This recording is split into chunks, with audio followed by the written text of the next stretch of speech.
condensação, né? Outra fase, outra etapa lá do ciclo da água. Bom, a condensação é a passagem da água que está no seu estado de vapor para o estado líquido.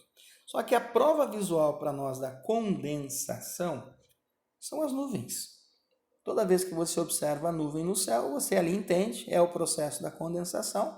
A nuvem está carregada de umidade e a qualquer momento, por saturação, ela pode descarregar essa umidade, né? E isso, claro, vai acontecer na forma da precipitação. Mas é interessante, aqui você está observando, existem 4 tipos diferentes de nuvens. A primeira, que chamamos ela de cirrus, é a nuvem mais alta que existe. Essa nuvem também é conhecida como nuvem rabo de galo ou rabo de cavalo.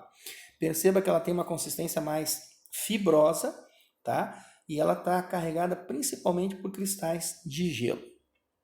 O segundo tipo são chamadas de cúmulos, né? São essas nuvens bem branquinhas, né? Elas parecem flocos de algodão. Até a imagem você pode observar a figura aí de um bichinho, né? E isso acontece com muita frequência.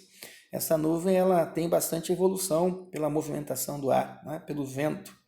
Mas ela tem, né? Como eu já disse, ela é bem branquinha, ela tem uma consistência assim de flocos de algodão. Essa nuvem chega a no máximo aí a 6 km de altura, tá? Aí nós vamos para a nuvem chamada de nimbus. Essa é a temida. Veja só, é uma nuvem de cor escura. Essa é a causadora das chuvas. E elas também podem provocar tempestades intensas. Ela tem essa coloração escura, negra, porque ela está tão densa, ela está tão carregada de umidade que a luz solar não consegue passar, ou tem muita dificuldade para passar, o que justifica essa cor escura que ela acaba tendo.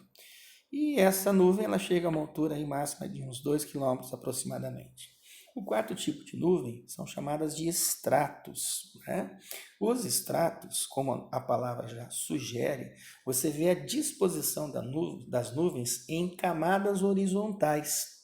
Muito comum você ver isso no nascer do sol até e principalmente no pôr do sol, tá? E são as nuvens mais baixas, elas não passam aí de 1 km de altura. Então veja bem, claro que você não vai ter essas nuvens tudo separadinha lá no céu, né? Existem o quê? Associações.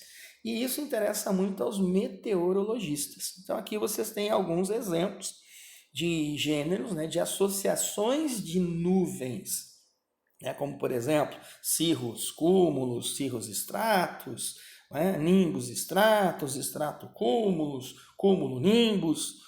Essa é a mais perigosa, né? A associação mais perigosa é cumulonimbus. A partir daí até a ocorrência de ventos de grande velocidade podem ocorrer a partir dessa associação. Mas como eu disse, isso interessa muito aos meteorologistas, né?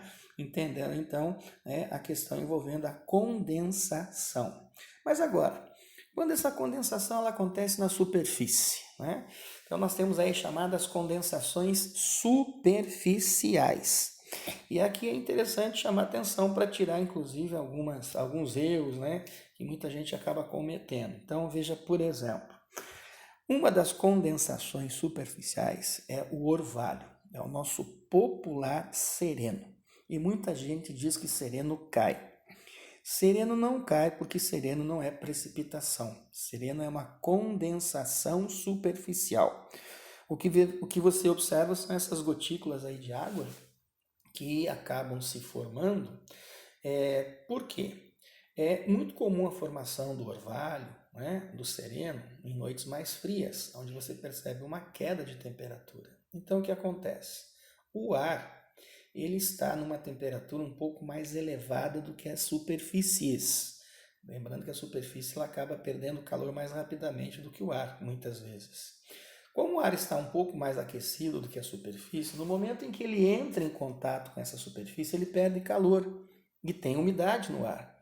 Ao perder calor, ele condensa. Condensou, essas gotículas de água vão surgir na superfície, portanto, né, das estruturas, vegetação, né, os carros, você observa muito isso, né, a formação, né, do orvalho, do sereno, né, na superfície dos carros e assim por diante. Então, lembrando, tá? O orvalho, nosso popular sereno, não cai, porque ele não é precipitação, ele é uma condensação superficial. Da mesma forma, geada. Alguns pesquisadores até nem consideram geada uma condensação superficial, porque na realidade a geada nada mais é do que o orvalho congelado. Então veja só, as gotículas de água já se formaram sobre a superfície das estruturas, né? Já formou a gotícula de água, já ocorreu o orvalho, mas a temperatura continua caindo. Continua caindo a temperatura, o que acontece com aquelas gotículas de água? Vão cristalizar, ou seja, vão virar gelo. Está aí a geada, que é o que você vê nessa paisagem toda branca, né? E entenda, veja que interessante, quando você tem geada, porque ela é bem visível, né? Você pode observar o céu, ele está limpinho, azulzinho, você não vê uma nuvem no céu, justamente por quê? Porque a condensação foi na superfície, tá? Ela não ocorreu em altura, ok? Então tá aí a famosa geada. E a neblina, também chamamos de névoa, podemos chamar de bruma, muitos chamam de cerração. Nas imagens aí você observa. A formação da neblina é quando você tem um ar muito carregado de umidade. E é a mesma situação. Esse ar carregado de umidade, numa temperatura um pouco mais alta do que a superfície, ao entrar em contato com a superfície, perde calor, condensa, mas veja, tem tanta umidade que você tem a formação aí da neblina, que não deixa de ser a nuvem na superfície.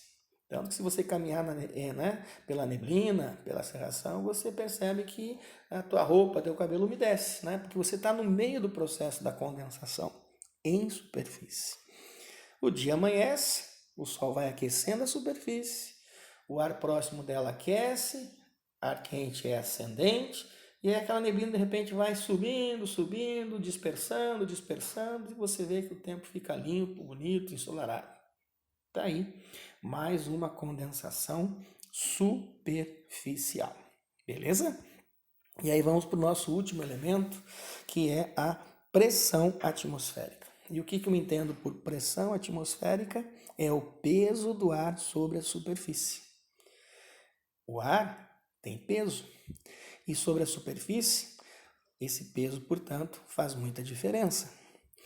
A pressão atmosférica, ela muda de um lugar para o outro, mas ela também pode mudar no mesmo lugar. O equipamento que é utilizado para medir a pressão atmosférica nós chamamos de barômetro, tá? E o que pode provocar mudança de pressão? Primeiro, a altitude, tá? A gente está falando de peso. Então, quanto mais alto, menor o peso, menor a pressão. Quanto mais baixo, maior o peso, maior a pressão. Então, a altitude é um fator que influencia muito a mudança de pressão atmosférica. O outro fator envolve temperatura. E aí a moçada tem que lembrar da lei dos gases, né? Quando o ar aquece, ele vai expandir. Quando o ar resfria, ele vai contrair. Então, o que nós temos que lembrar? O ar tem comportamento elástico. O ar aquece, ele expande. O ar resfria, ele contrai. Então, lembra bem desses dois fatores, porque isso vai envolver um outro sistema, um outro mecanismo que nós vamos ler.